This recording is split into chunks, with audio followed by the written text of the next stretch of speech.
Hey, what's going on, everybody? Welcome to the GMI Rocket Show. Today is episode 21. I'm your host, Roman Zelichenko. I'm a former immigration attorney and now the founder of an immigration tech startup called Laborless and the founder of GMI Rocket, which brings you, among other things, this show. And I'm super, super excited today for my guest. This person is somebody who, and I've said this before many times, really was willing to give me a chance when I was really at the very beginning stages of my kind of entrepreneurial career. Our guest today is Ed Cohen. Ed Cohen is a household name in the global mobility, global HR, immigration space.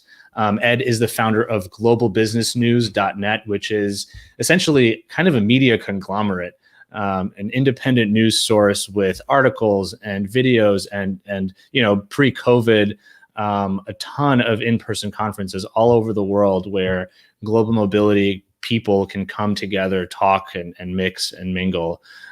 So I'm really excited to have Ed, and I'm really looking forward to both learning about Ed's life and career and also sort of hearing what Ed has learned along the way to impart knowledge onto all of us. So Ed, thank you so much for joining and for being here. And I'm honored to interview you because you interviewed so many people on a near daily basis. Yeah, I'm happy to be here. Thank you very much, Roman. Likewise. We were just chatting because before we got on, and I was trying to remember whether you're from Brooklyn or Brookline, and yes, you corrected me. It was Brookline, Massachusetts. Yeah, that's right. Right outside Boston.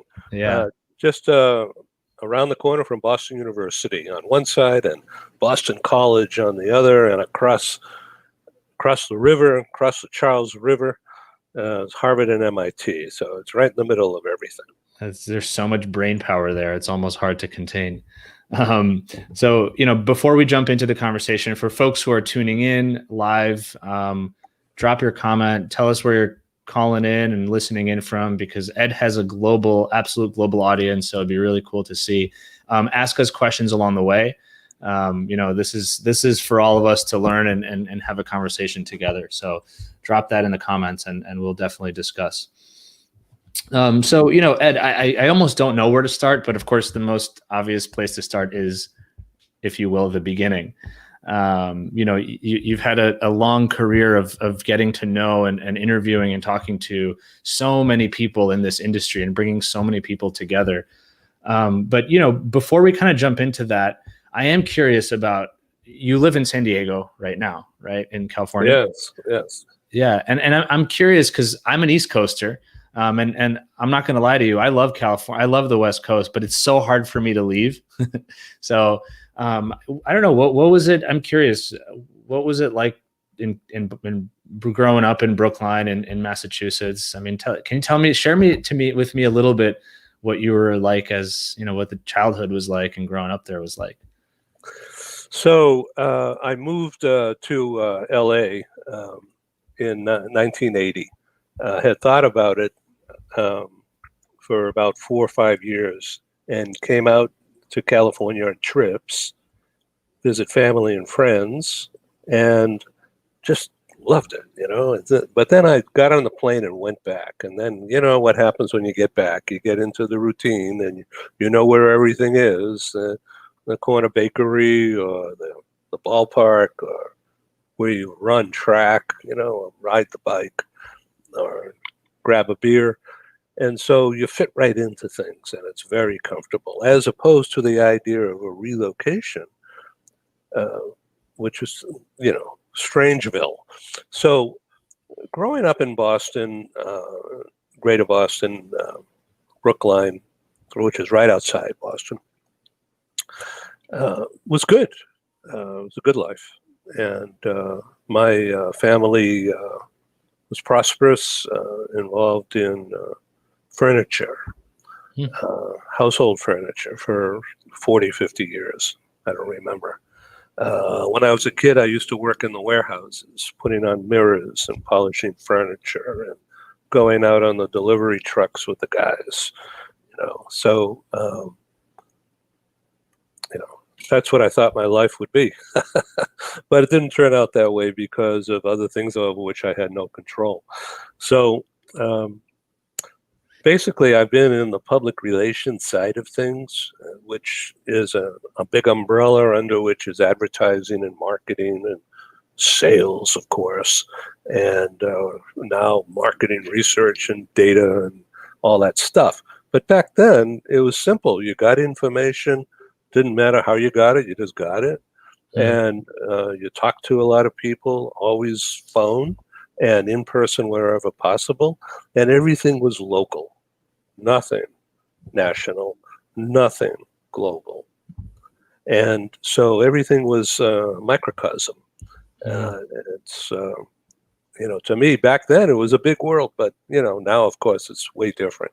So let's talk about back then. I've always been, since I was even younger than 15, I wouldn't call it an entertainer, but always effusive personality and talking and bubbly. I was just a runaround kid, played outdoor sports. The park was just down the street from where we lived. The park meeting was a baseball diamond and tennis courts. And when the weather changed, we'd play touch football. And then the fire guys came and flooded the park, the grass. It was so darn cold, it froze over. So everybody played hockey or ice skating. Oh, wow. Right on, it was all right there. It was a microcosm. It was great. So, as I said, it was a good life. So I really didn't have any desire to go to Harvard. Several of our family and friends all went there, and I wasn't smart enough back then, and so I didn't qualify, and they always made me feel bad, but enough of that. But I really like geography. Let's just jump to a peak here instead of a valley. So even in the fourth grade, I tested like 8th or 9th grade in geography. I don't know why, but that's what it was. Maybe I had relatives in Egypt that crossed the Red Sea, and the first relocation. Well, right. And a long march in the desert. Right. And Moses was a relocation guide, right? That's right. He basically he was an RMC. Yeah, but I don't know about DS services, destination services at the time, and I don't know about immigration rules other than they're still doing it to this day, crashing into lands and say I'm here, and with no visa. So did you think it's interesting because your family was in the furniture industry, and when you think about relocation, furniture actually in the as a destination service is quite quite relevant. Did you actually just think that you were going to go into the family business? Was that like an expectation, or it was just a potential? No, I was destined for it since I was like that big. But then Dad sold out, and I had no control. Said, now what do I do? Right. So yeah. No, go ahead. Well, so I was always interested in advertising and PR, but I was steered away from that into being more officious and prestigious, and I was a sheep, and so I listened rather than did what I wanted to do. Okay, and so frankly, I was a fish out of water in that regard because I really wasn't set up for it, but I was a natural at wanting to sell or do a song and dance, and just be with people, and so that meant advertising and PR. So that led into an early career, still in Boston. I worked for a newspaper, and I was a journalist. And but from a PR point of view, so what they had was people who've been there 100 years in the newspaper, and they wrote stories about politicians or fires or construction projects or whatever, okay? And they gave me the story, and I had to read it and then come up with a headline. So I was a headline writer, right? And I was like 24 years old, right? So, and so I did well, okay? The guys, like the old guys, liked it, all right? And so helped the kid out, get him to meet more people. They put me on the street to go interview people, right? And so who I interviewed were business people in Boston's Back Bay area. And so mostly small business people or owners of bars and restaurants or jewelry stores or clothing stores. And the idea is that the publisher of the paper says, sell them an ad. I said, I don't know how to do that. And so they said, ask them for the money. And they'll say, what are you going to do with it? What do I get? And then you say, I'm going to write your ad for you. Tell me what product you want to feature in our newspaper. We won't charge you for that. Just buy the ad space. And so they did. Okay. So I wrote ads, and it was very successful right away. And so I did that a few years. And then it turned out that I came up with editorial concept development, project development, but in a publishing vein, promoting businesses or promoting areas where businesses were, okay, and gave it a theme, named a street or shopping street, blah, blah, blah, you know. And so, and then we sold ads connected with that image or the location. So it was like destination marketing, but it had to do with retail, right? And whether it's for kids, now in Greater Boston, you know, there's like 1 million students and faculty and staff, you know, connected with colleges, literally 1 million. And so it was all music, not drug oriented, but very good time oriented, and entertainment, concerts, and even the politicians, they wanted to appeal to the younger people and get their message out. Boston was a young town, not the suburbs, but the city area. And so part of all that was housing, okay, rental housing specifically. And a lot of that was rental furniture. Now, guess what? In the relocation industry, all of that is core, right? Only nobody knew what it was called. You know, when you think of relocation, you thought of, you know, water damage and you had to relocate out of your house to someplace, right? Or getting back to the Moses thing, you know, the originator of the relocation march was, you know, moving someplace and going into a new life without any preparation. So I didn't know, but I was destined. I was bound for relocation. And when the opportunity came, through a couple of friends of mine who were working in HR, at that time they were called personnel managers, all right? And they worked, one worked, well, they both worked in high tech, but it wasn't called that then. It was technology. So it was in mid-70s, all right, 1970s, in Greater Boston. And there's a couple of companies that were specializing in building, creating and building the mini computer, the desktop computer. Prior to that, it was all IBM and these huge things and warehouses, and nobody ever thought of saying, okay, how can you miniaturize this, you know, mini computer, right? And so Digital Equipment Corporation and Wang Laboratories and Data General Corporation and Raytheon and a few others, including Harvard and MIT, were pouring tons of research dough into how do you miniaturize the huge mainframe computers, and what do you do with them, and how would people work them, right? It was developed in Greater Boston through the research of, some of it was federal funding through the Defense Department for military use. And Harvard and MIT were the funnels into the community. And so I had a connection, and it turned out that they were funding some corporations, such as I mentioned already, and they needed to bring people in, computer scientists, software programmers, and I don't know what else they used to call them, but along those veins, and they weren't there other than chief scientists who were figuring all this out. So they needed a whole bunch of people who knew how to program, who could code. Okay, back then it wasn't called that, it was programming. All right, and so Oxford University, just north of London, was already into that, and small, but they had developed a nest of professors and research scientists on how to do that.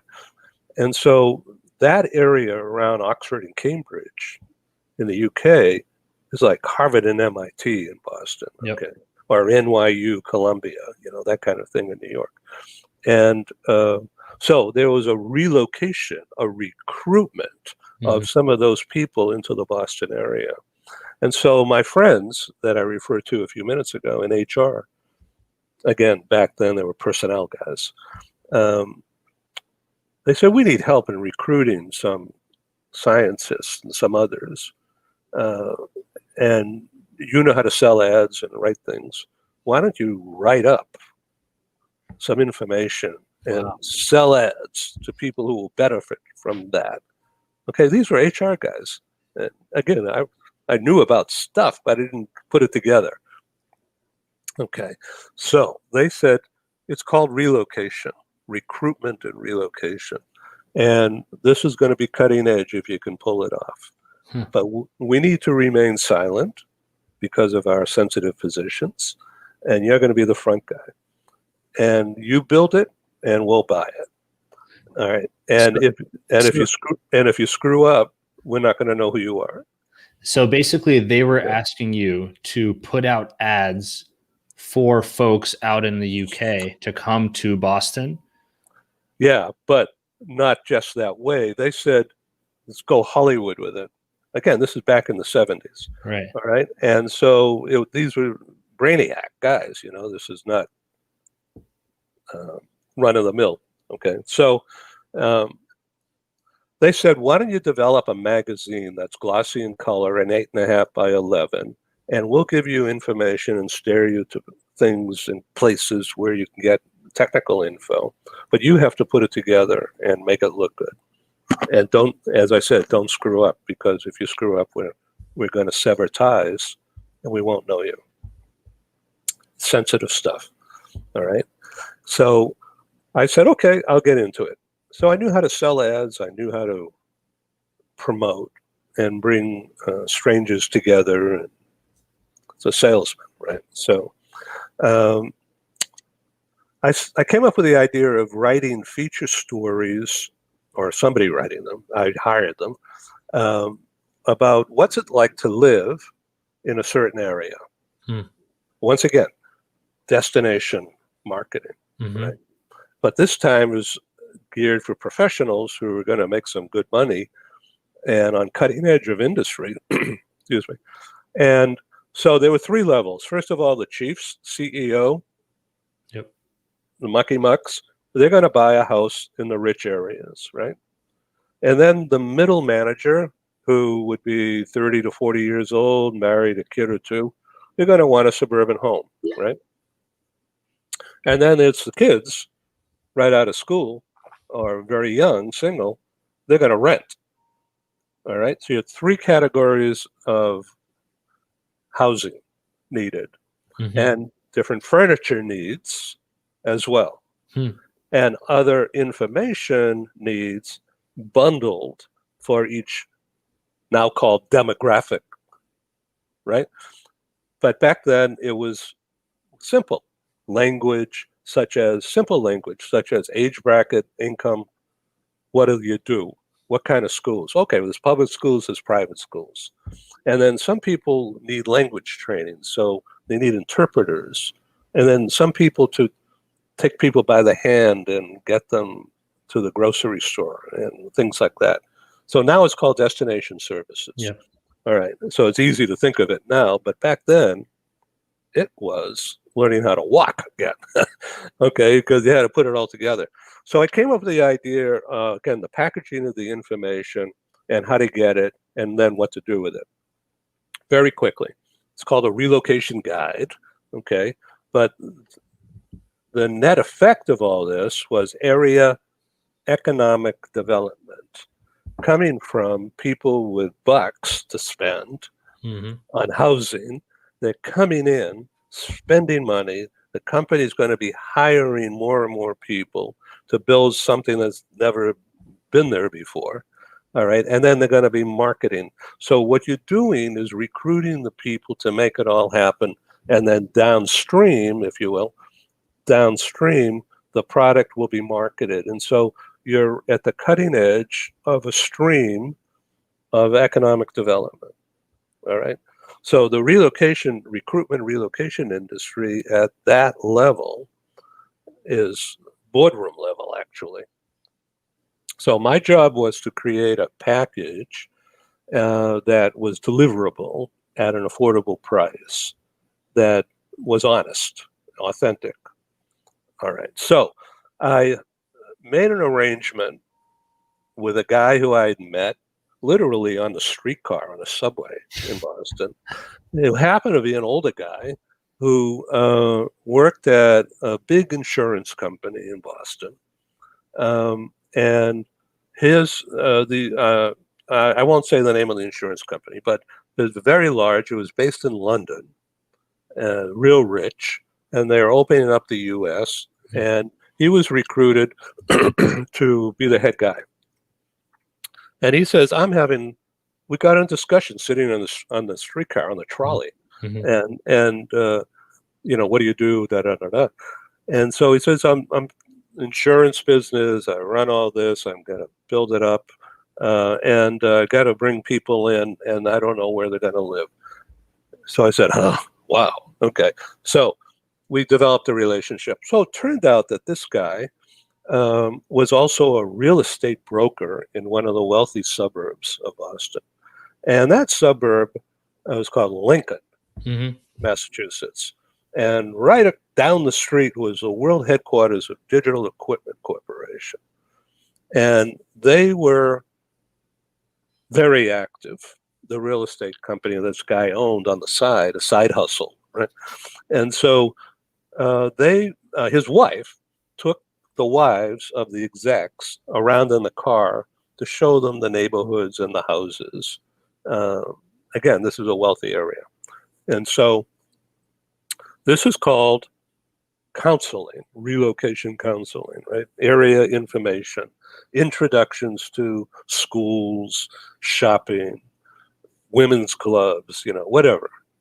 And they sold them property, okay?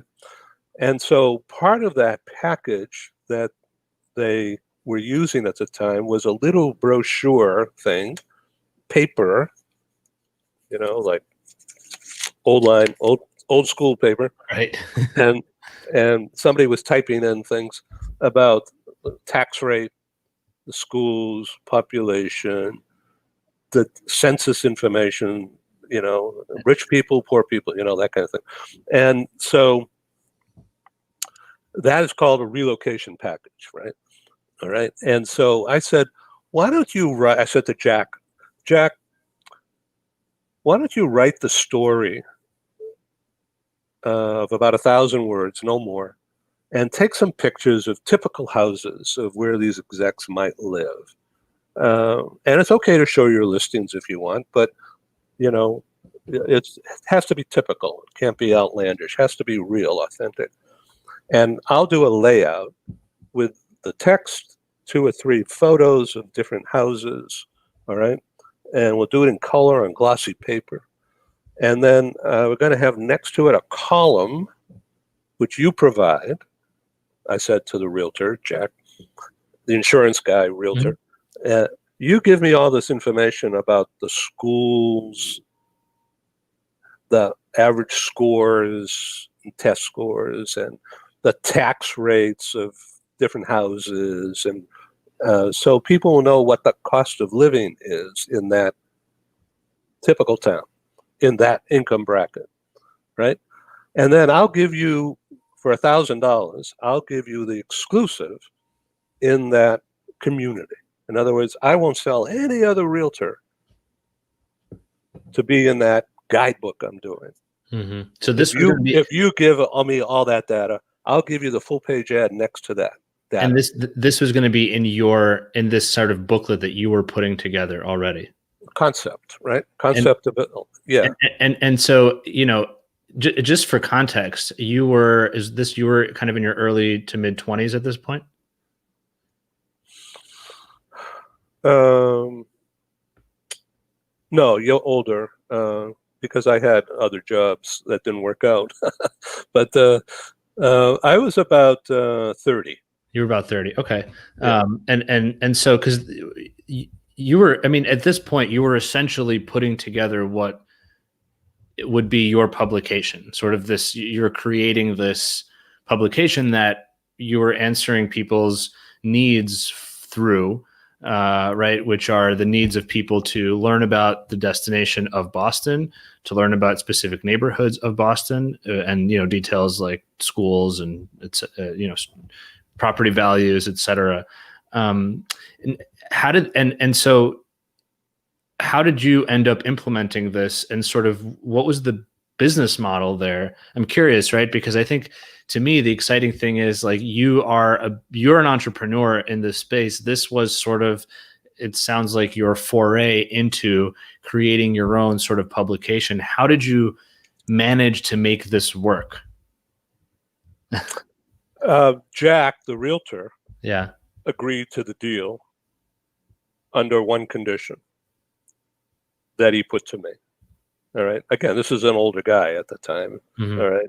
And and I was a kid, right?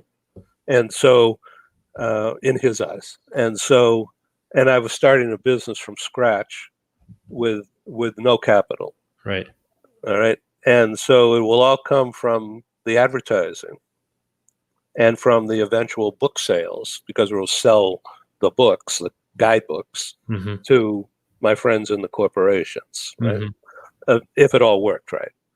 All right. So I'm going to cut to the chase here and just say, Jack said, I will introduce you to my friends who, believe me, they are just as good of people as I am. All right. And we're going to help you if you give them the same deal you gave me. So I said something like, okay, give me $1,000. I need it today. Yeah. All right. And you're going to help fund my business. And then I'm going to go to Joe, and then Sam, and Richard, and Mary, and Helen, and Gertrude. These are all realtors within this guy Jack's network, if you will, where they shared information about how to run a small business and how to deal with the jerks that they have to deal with, and the legal manipulations and things like that. How to get mortgage money for people to buy houses, where to get title insurance. What if somebody is coming into the country, they're going to need a lawyer, right? They're going to need a lawyer to transact the real estate business anyway, right? So we got introductions. I got introductions through these people to others in all of these businesses I just mentioned. So the Route 128 tech belt around Boston, the perimeter highway, that's where all the high-tech companies set up. And that's where the new suburbs started to grow for this class of computer scientists, computer coders, people connected with high tech, right? And nobody really knew what it was, but it was a lot of promise. So it wound up that I had about 35 introductions, and almost everyone, not all, but almost every one of them signed up the same deal that Jack signed up for, right? And many of them were within this franchise group called Century 21, real estate. Yep. You know, back then it was a really big deal. Not so much now. Right? And so Century 21 as an organization became the venture capitalist for, all right, but not as the organization, all through the franchisees. Hmm. So I went around one by one, talking to each and every one. Not all of them bought, but most did. And then from that, they said, well, why don't you get a bank or a mortgage company, or two or three of them, to buy ads also? And then why don't you go to see my friend at Atlas Van Lines and United Van Lines, because people have goods to move. And then go to see the Sears robot guy. Okay, at the time, the Sears was a big deal. They're a Home Depot kind of thing. And so because people are going to want to fix up their house, going to paint it, wallpaper, furniture, things like that. So, what was the content that was in this sort of booklet? Because it sounds like you're sort of selling these ads, and these ads had ad copy with them, that presumably either you put together or you put together with the help of these folks. Was there anything inside this book other than these various sort of advertisements? Were there interviews or other information that wasn't connected to an ad, but was sort of the draw for the book? Good question. And so here's the honest answer. The first edition of Settling in Greater Boston. That was the name. Yeah. Nice. Was it's about 80 pages. Wow. I don't remember. About, okay. Yeah. 8.5 by 11 glossy paper. So about half of those pages were ads. About the other half, there's this whole section of community information. All right, all about the different communities where people would live. Again, top level, mid level, college age. Right. All right. So that was most of the content. All this community information. But to that time, nobody had ever put it together in a commercial vein. There's lots of information here and there and pieces of the same info, but not marketed and merchandised, okay? With a delivery tunnel to the corporate direct. Right. And that's what I built. So the other information that we had was about the Boston Red Sox and the Boston Celtics and the football team at the time. We have pictures that, so I called them up, each of those teams, those companies. They all had a PR guy or gal. And I said, this is what I'm doing, blah, blah, blah. Why don't you give me some help? And they said, anything you want. Wow. Right? And so they gave me pictures, they gave me stories, they gave me interviews. Wow. I didn't meet Ted Williams, but we got something that looked like an interview. And we published it. Okay. And so also we had information about the tourist attractions. So, Boston is historic. And, Paul Revere and fighting the British and blah, blah, blah. Plymouth Rock. Okay. And all these historic things, right? So we had a whole section about the nature of life, lifestyles in Greater Boston, connected with the theme of patriotism and the birth of America, going back to Revolutionary War, which started in the Boston suburbs, conquered Lexington, Boston Tea Party. And so we did stories all about that. And so I didn't write them, but I contacted the Chamber of Commerce and the mayor's office, Boston mayor, and they put me in touch with that person and this person and so on. And so I did it all. I went around and gathered all the information. All right. And then we put it together with a professional graphics company that I hired. All right. And then we had to get it printed. Right.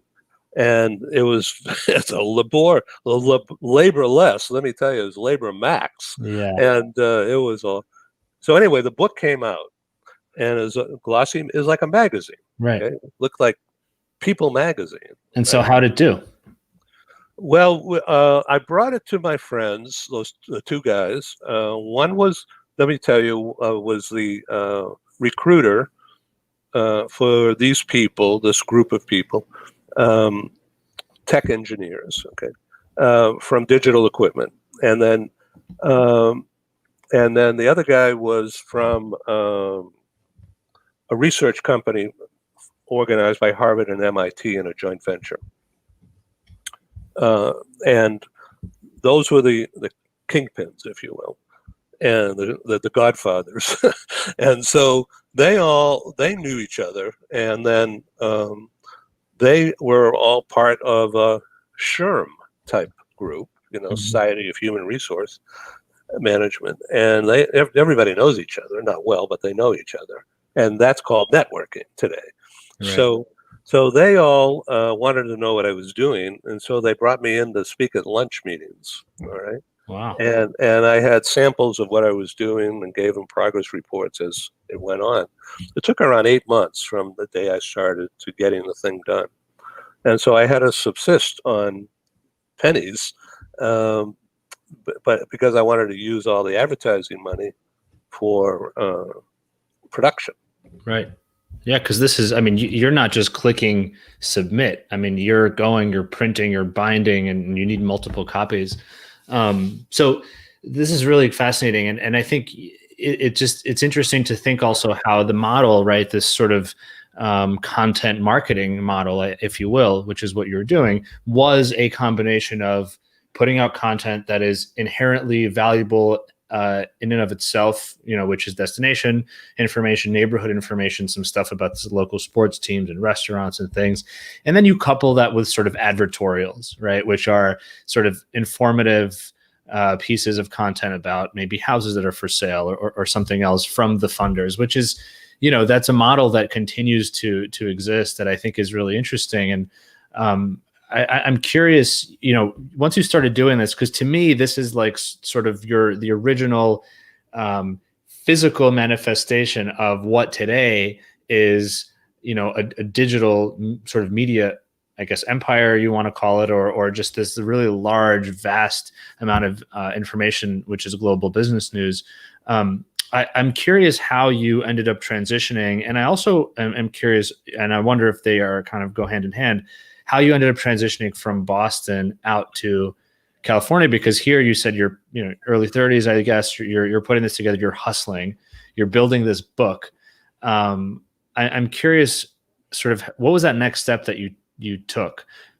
Before we jump in, I do want to say, we just wanted to give a shout out to Ashok from Toronto. Hey, Ashok, thank you for joining us. And then we also have Miriam Van Kempen. Hey there, both. Hey, Miriam, thank you so much for joining us. I really appreciate it. And for other folks, please leave a comment. Tell us where you're messaging from, where you're watching from, whether you are on the West Coast, East Coast, in Europe, or anywhere else.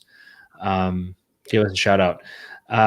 So Ed, I'm curious, you've painted this wonderful picture of the beginnings of how you really hustled your way into starting this.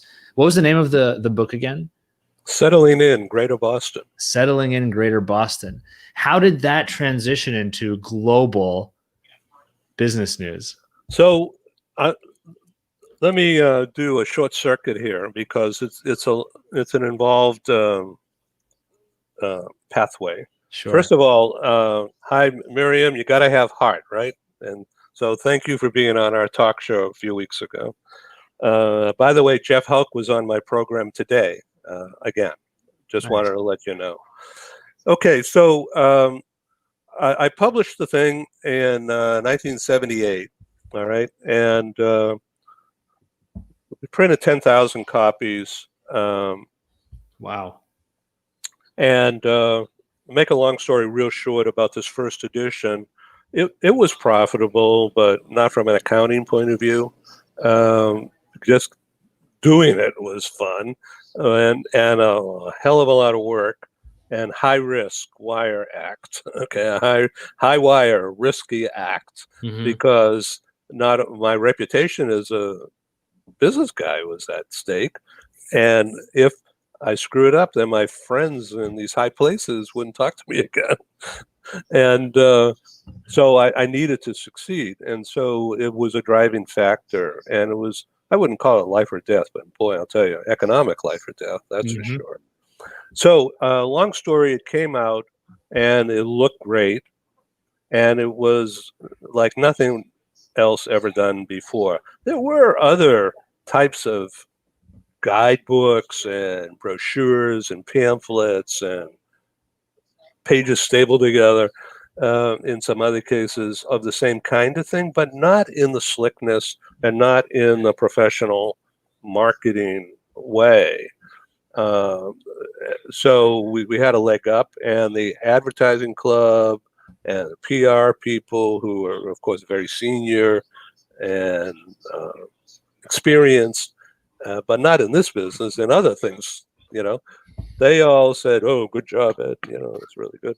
And so I got a lot of good press. And so the Chamber of Commerce in Boston liked and loved what I did, and they bought a whole bunch of copies. And then the board of directors of the chamber were presidents or other execs of banks, insurance companies, digital equipment type companies, and defense contractors such as Raytheon and General Dynamics and some others.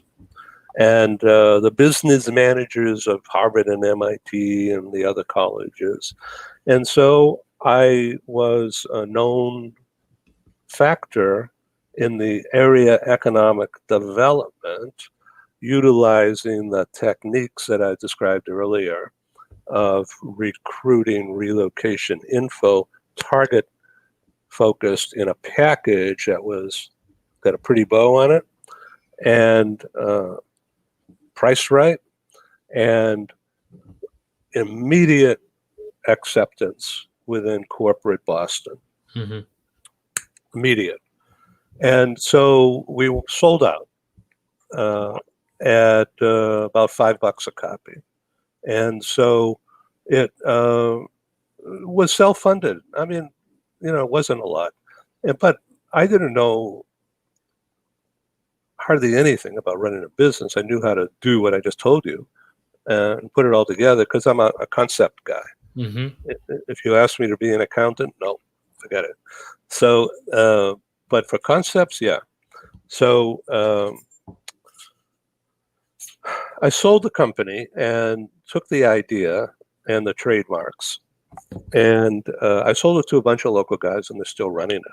But I have nothing to do with it. And they never expanded. Can I pause there for a second? So because whether or not it's, this isn't necessarily a Wall Street size sale, but I think any sort of building a business and selling it to somebody, to me, is conceptually at least a massive success. I mean, the fact that someone looks at what you've created and said, "I love this. Really? I will take it off your hand, regardless even of the compensation." So just so I can get this straight, you built, you gathered all this information, you built this network, you created this book, published it, it sold out. And then you essentially, right after that first edition, you were able to generate so much interest that you offloaded or sort of exited the company? Long story, but yeah. And wow. So, but I always wanted to go to LA or Miami, right, or New York. And so I investigated, okay, where do I want to take this? What do I want to do? And really, I couldn't make up my mind. Okay. I had a strong desire to go to Miami because at that time it was really severely underdeveloped, and certainly if people hated the weather like I did, they would want to go south and go to Miami. Right.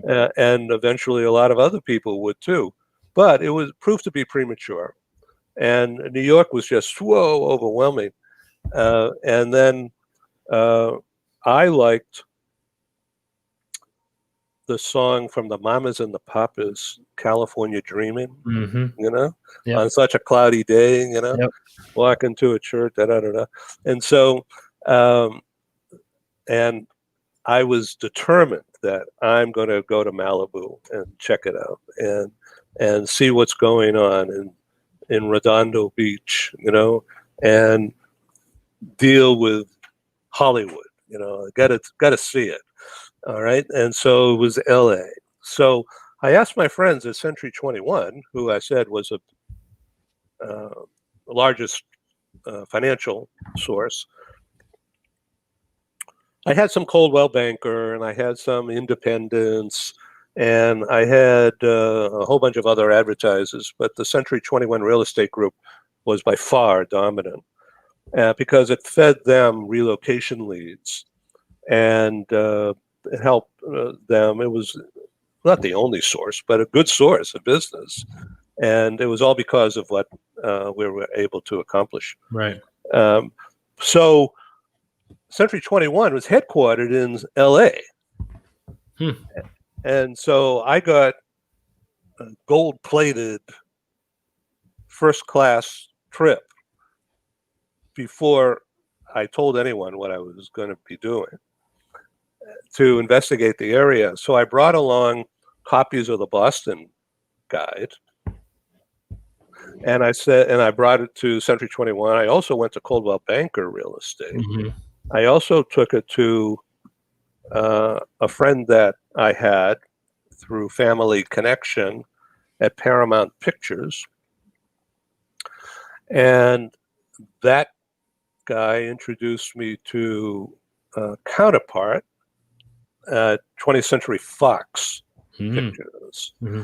And I was also introduced to the LA Chamber and had a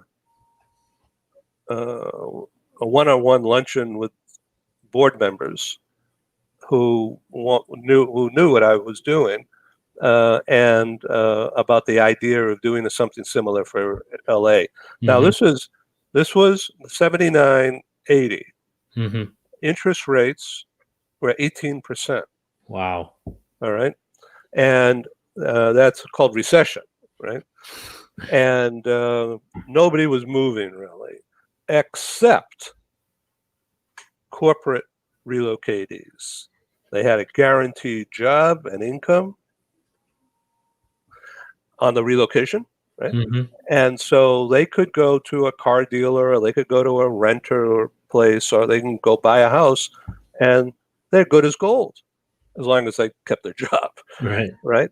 And so the relocation business, as it come to be called, right, was residential realtors, including Century 21, who couldn't wait to get their hands on leads coming from my book, my magazine, right, and referrals, right?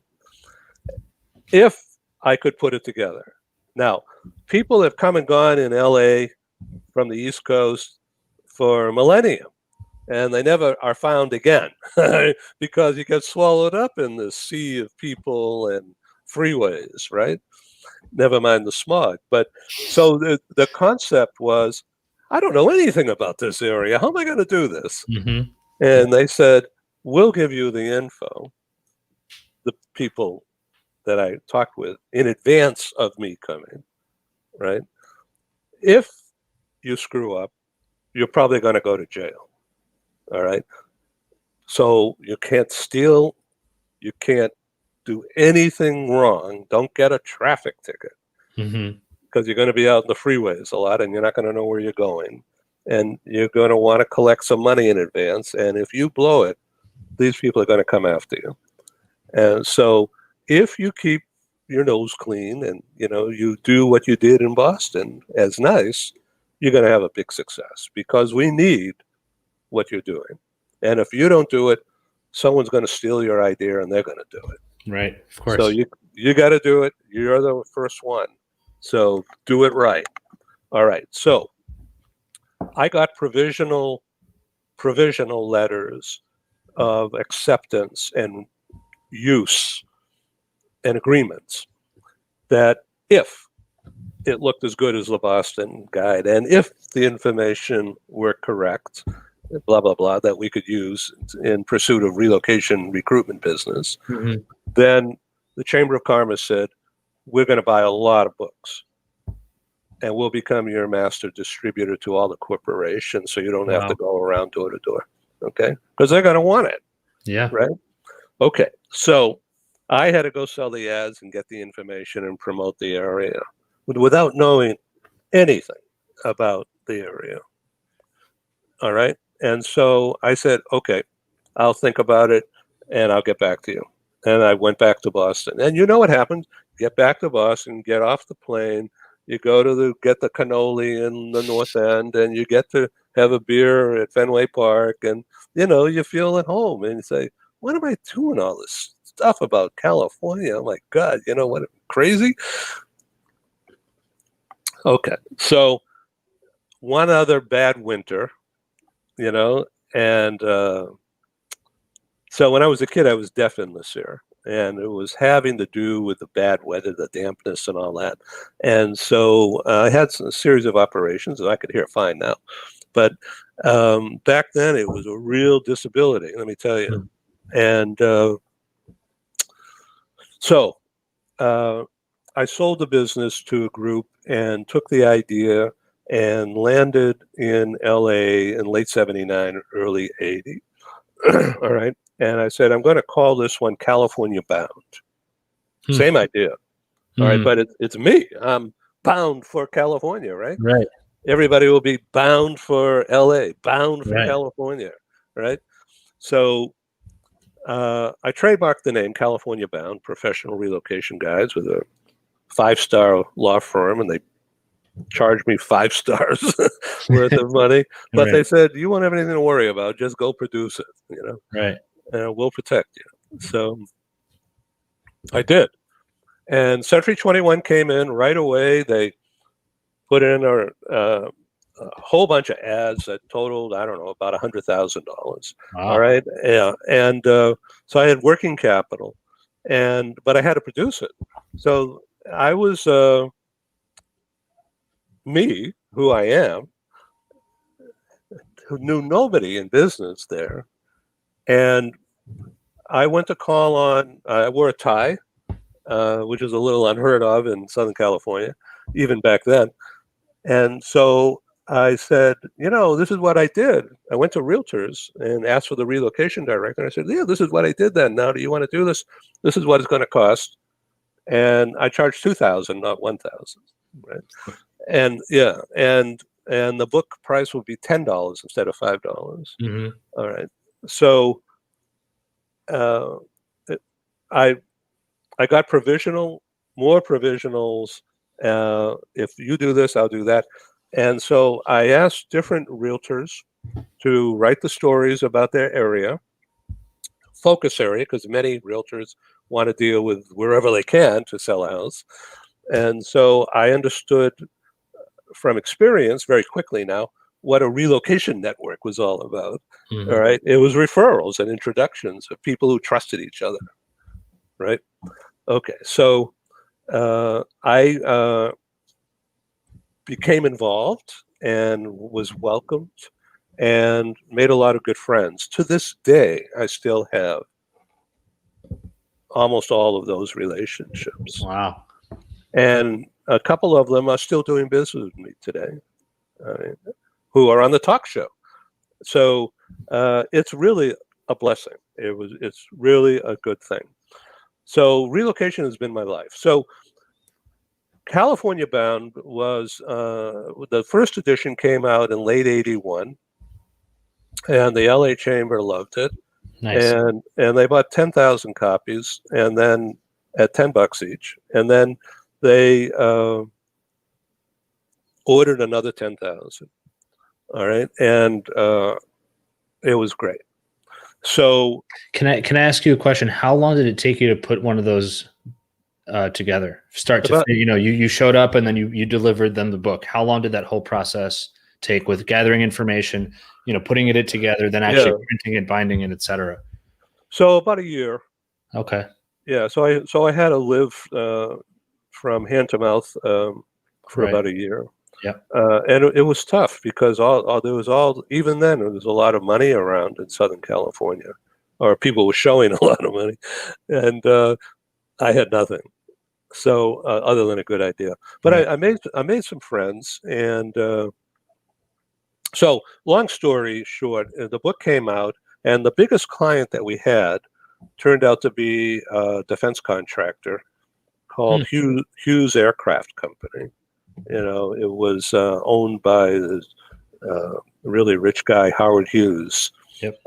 who was heavily involved in rockets and technological things from World War II and after, and just a real brain, okay, and a wizard, and sort of like the Elon Musk of then, okay. Mm-hmm.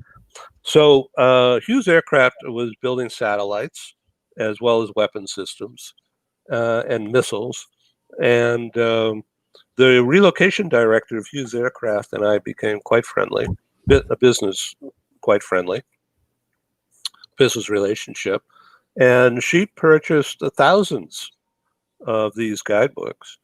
And then she said one day to me, about a year and a half after the first edition came out, says,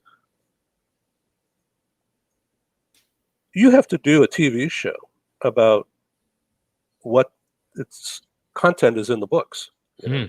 And so, but we don't care about Pasadena, and we don't care about Orange County, and we don't care about anything other than the beach communities: Redondo Beach, El Segundo, Santa Monica, okay, Palos Verdes, Manhattan Beach, just the communities right around the high-tech area of LA, which is just south of LAX, right? And still is to this day. In fact, now it's called Silicon Beach. Right. And by the way, February 13, one of the last live meetings I produced before the shutdown was at Venice, California, Silicon Beach. Right. And it was a big hit. Okay, so long story, we did the first video series, we called the California Bound Video, and it was a neighborhood tour. And I wrote the script, and I had become friendly with a guy who worked in Hollywood. He was a cameraman, like a real cameraman, and he had a side hustle of freelance photography. So I said, we're going to drive around in my convertible, and we're going to shoot pictures. You're going to shoot pictures of what it's like. What's Manhattan Beach all about? What's Redondo Beach all about? Let's go up and down the streets and take pictures of the houses and the schools and the shopping. And you put it together. You edit it. Don't be too fancy. Just edit it so that it's short. All right. And put some music in the background and interview me when it's over. And meanwhile, I'll be doing the voiceover along with a realtor that I know who will take us on tour. Right. And so they developed the California Bound Video in 1983. Video. All right. And we did it in the beta, in cassette thing, And so, and we sold it to Hughes Aircraft. And then I sold it to Century 21. And did you sell copies of it, or were you selling sort of the master and then they show it to their... I just sold copies, and nobody was smart enough, including me, to do anything more with it. Yeah. All right. And I guess I just wasn't talking to the right lawyer. Right. Okay. So with that success, I took the whole idea and said, Silicon Valley is growing. I'm going up there, which is about an hour flight. And so we did the same thing. And I got introductions, again, the same group of introductions, networking. Right. All right. And so Century 21 was the first one in, and then came Coldwell Banker, and then came XYZ. All right. And then we got some apartment communities, and then we got rental furniture. And Ernst & Young and KPMG came in right away because they were building up their consulting practices. And so in 1984, October of 1984, I put together a luncheon bringing together the corporate recruiters and HR and mobility people within Chevron and Apple and Paramount Pictures and Boeing and Ernst & Young and some others for lunch. And we did lunch in the basement of the LA Chamber of Commerce in their lunchroom. Believe me, it was a cafeteria. Okay, but they all came. We had like 200 people Wow. show up. All right, and we had speakers from Chevron and Apple and Paramount about the recruitment. Who are they recruiting and why? Mm-hmm. All right, and then we had Chamber of Commerce, and then the governor sent somebody from economic development to come and talk about the economic value, force multiplier Mm-hmm. of relocation recruitment. Nobody knew. All right. And so I called it the California Relocation Council. Once again, my public relations activities from way back then, it's like a straight line. Yep. All right. And so bringing together people, I had a couple of sponsors who put up a table in the back. I didn't know it was going to be an exhibit. I didn't even know what the word was, Right. but they paid for everything. And so it was a party and a big success. 1984, October, the very first relocation meeting.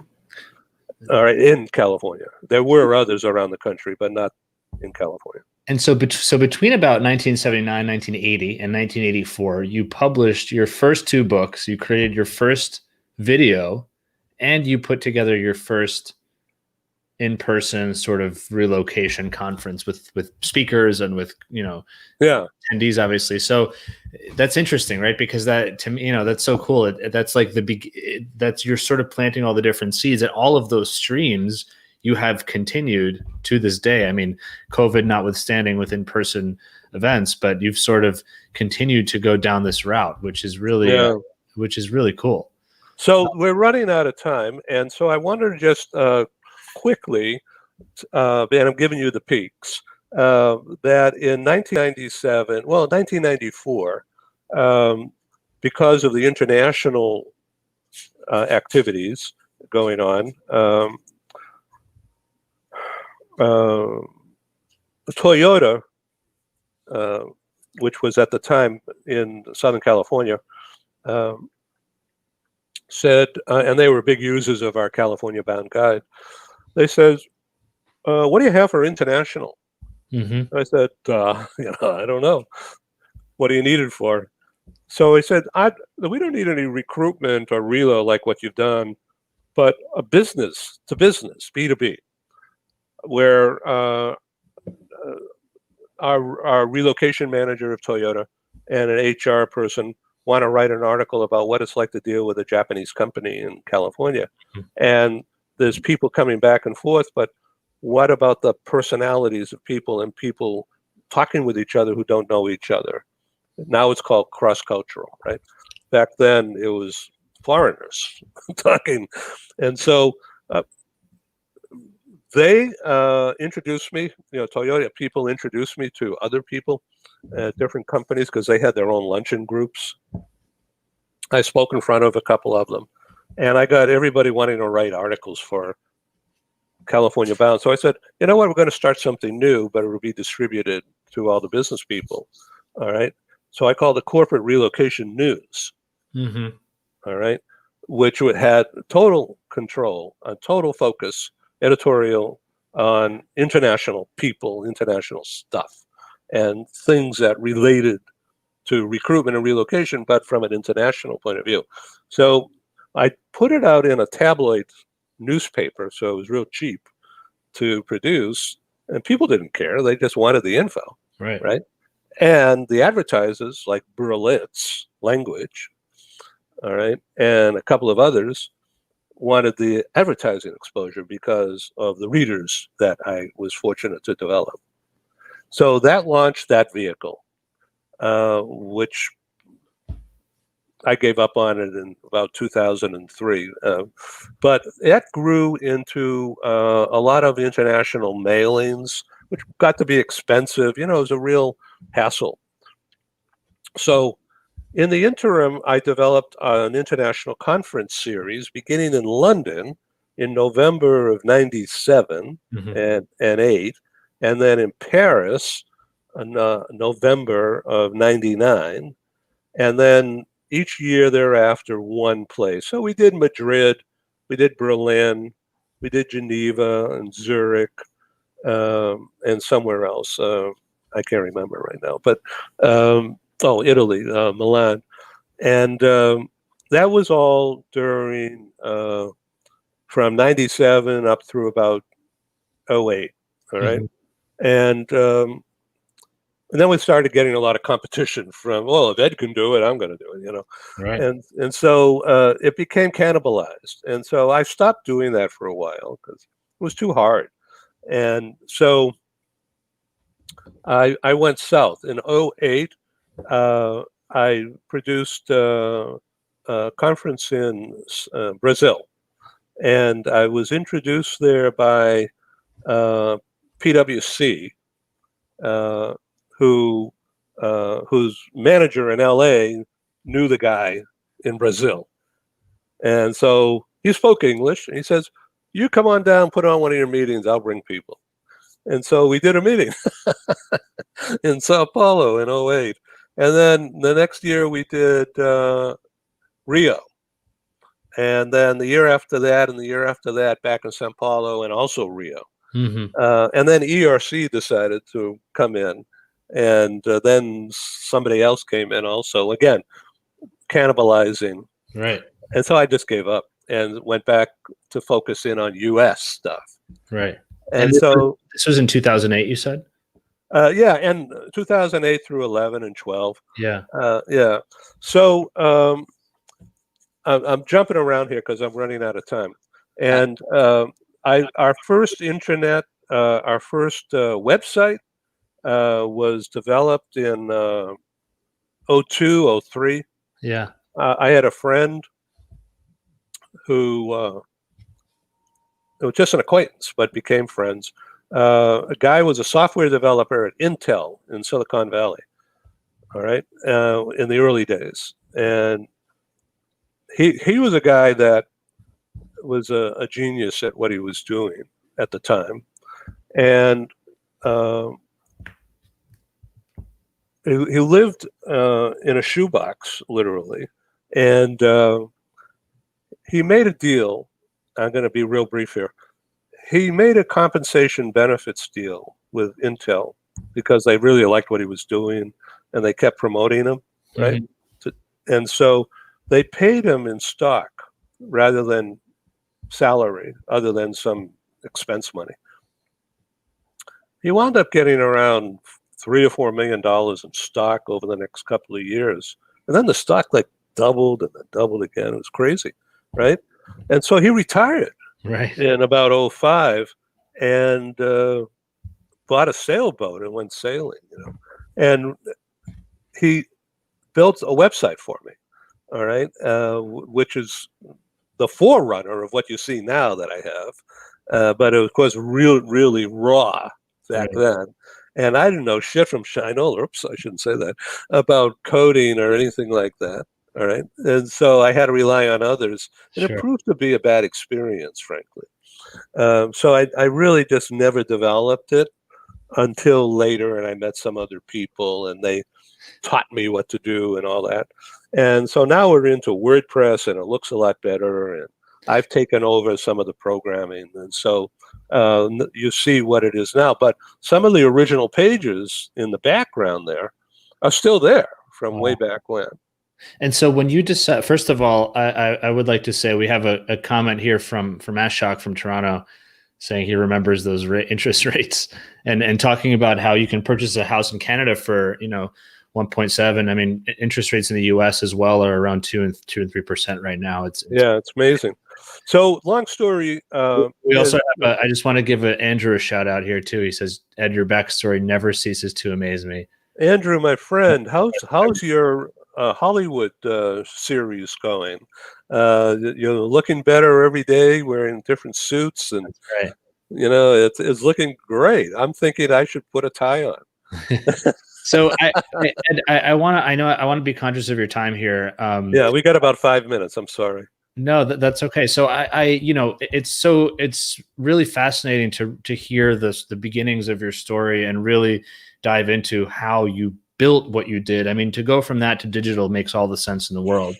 Today, what do you see? Because you've now had the opportunity to talk to hundreds of immigration, global mobility, relocation experts, executives, people who have moved themselves, HR individuals, et cetera. What do we're in 2020, we're experiencing this time when we're all homebound and really unable to travel and move like we used to.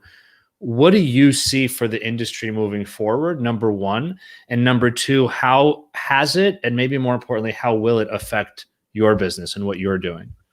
So what you're seeing with the pandemic is the future. There will always be relocations. I absolutely believe that, but they're going to change.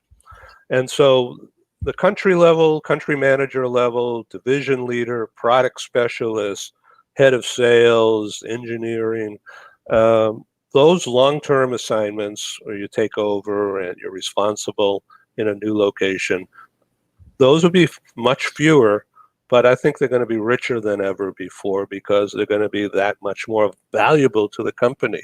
Mm-hmm. But those people are going to be better trained and better prepared. I don't think the company is going to allow anyone to go if they don't speak the local language first and are not absolutely trained in the culture in advance so it's seamless. They don't want any blowups. They don't want any risk. They've got enough problems. All right. And not to mention all the compliance stuff, which you know better than me. So that level is going to be extremely valuable to companies, whether it's IBM or whether it's Rocket.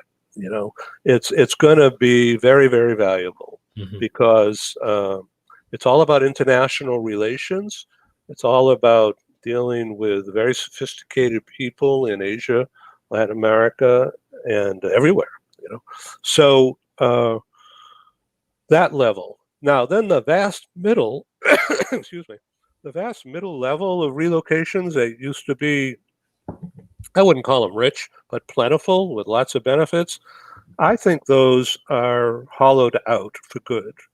And because it's not necessary, because people have gotten pretty good using Zoom and Cisco and LinkedIn and whatever.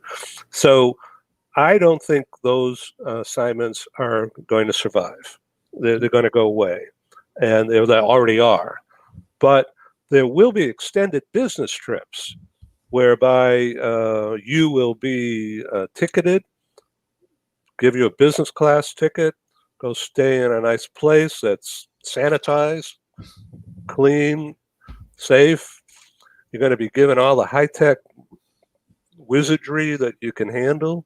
You're going to be set up and surrounded by tech people so that you have virtual assistants at the drop of a hat. And you're going to be doing your business, whether it's helping people or helping the business grow. Okay. And those long-term assignments will, I think, greatly multiply. So that means going into company-owned apartments rather than a service department. They're going to be owned by the company because they're going to be funneling people in and out of the same location. In addition to temporary lodging service departments in the major areas around the world. Without a doubt, that's going to continue. It just won't be long-term. So I think companies or groups, maybe joint ventures with housing people, I'm just speculating now, but it makes total sense to buy certain apartments and make deals with certain companies for blocks of time and then circulate people in and out. Each time, absolutely 100% clean and safe. But then there's a vast new world with younger people, very, very tech, virtual assignments, and supplemented by going on a business trip. All right. And I think those assignments will come from Shanghai and Vietnam and Melbourne and Bangalore and Brazil and Mexico City just as much as from the US. But they're all going to be interchanged because the companies in each location are growing. I think the globalization will be that way much more than quote unquote IBM setting up huge enterprises in 50 countries. Hmm. All right. And so that's my opinion. Okay. I think technology will get better and faster and more prevalent and more secure. And where do you think this is going to take you and global business news, right? Because we're going to find somebody to sell out to, but not yet. yeah. But because what I've done, they can do, whoever they are. But the ways of making arrangements and the consolidation and the conceptualization and the application of those concepts into structured, deliverable business units, that's my expertise, and that will be for sale. Got it. So if I can leave you with one sort of fun, maybe if you can have one, what was your favorite? What do you think your favorite or most memorable international conference? The first Paris meeting in 1999, we partied like it was 1999. It was held in Le Méridien Hotel, which was at that time very elegant and very nice, in the Grand Ballroom. And we had partners, sponsors with all the RMCs at the time. And we had representation from the early days of Eura, meaning from Ireland and France and Spain, UK, of course, Germany, Italy, Russia, Canada, US, of course. And everybody came, all right? And they were all my customers also, right? They all received our magazines. They all received our corporate relocation news. They were all invited to different meetings that I have done. Not all of them came all the time, but to this meeting in Paris, we had about 400 people there. And it was held just on the day of when the Beaujolais, Nouveau Beaujolais, comes into Paris, all right, which is the new wine, all right, the new grapes, which is a young harvest. But the retailers came and bought exhibit booth and gave it all out to every one of our attendees. Wow. And then we had some local help through the Spouse Network in Paris, who were connected to music people and artists, and also cheese distributors, right? Wow. And so one of these wives groups got together with a distributor and brought in literally a ton of cheese and grapes and wines, and they also brought in a jazz band set up in the exhibit area. All right, and so we had a few sessions. Some of our keynotes at that Paris meeting were from Philip Berry, who at the time was Global VP HR with Colgate-Palmolive, and he was based in Paris. And then the head of Microsoft Europe, Comp and Ben, was another speaker. Wow. And then we had a whole bunch of others. Okay, and so it was a fabulous event. That's awesome.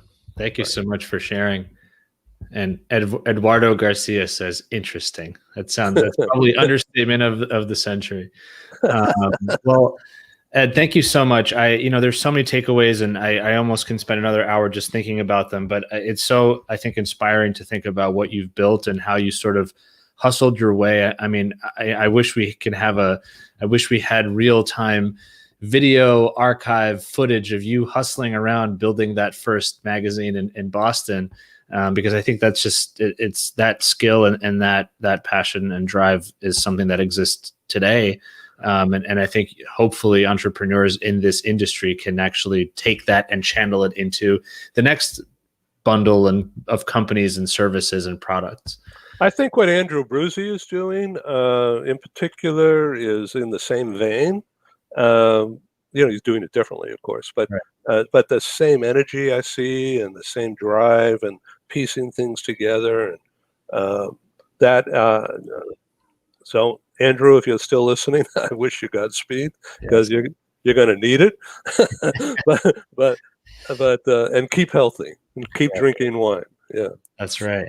All Well, right. So thank you so nice. much, Ed. Thank you for the opportunity. Yeah, I really appreciate your time and really appreciate you coming in and really sharing your story with us. Yeah, you bet. Well, Joanne and I are going to leave now. We're going to go to the beach. Oh man, enjoy. I'm And, gonna stay here in cold New York City. Enjoy. yeah. See, that's why I came to Yep. California. All right. Thank you so much, Ed. Have a Okay. great weekend. Okay. Ciao. Bye-bye. Well, what an amazing episode. Thank you all so much for joining. Thank you so much for spending the time with us on your Friday afternoon. So many takeaways, but I think the biggest thing for me to think about here was just if you have an idea, you go and find people who will get value from it. You sell them on it, and then together you build the thing. Because I think there's just nothing as sort of invigorating as building a business from scratch on your own, bootstrapped. So hope you all, if you, whatever ideas you have, go out there, find the people who will benefit from it, sell the idea to them, partner with them, have it come to life. And you never know, could be something that follows you for the next 20, 30, 40 years into your next big thing. So thank you all so much for joining, and see you next week. Ciao.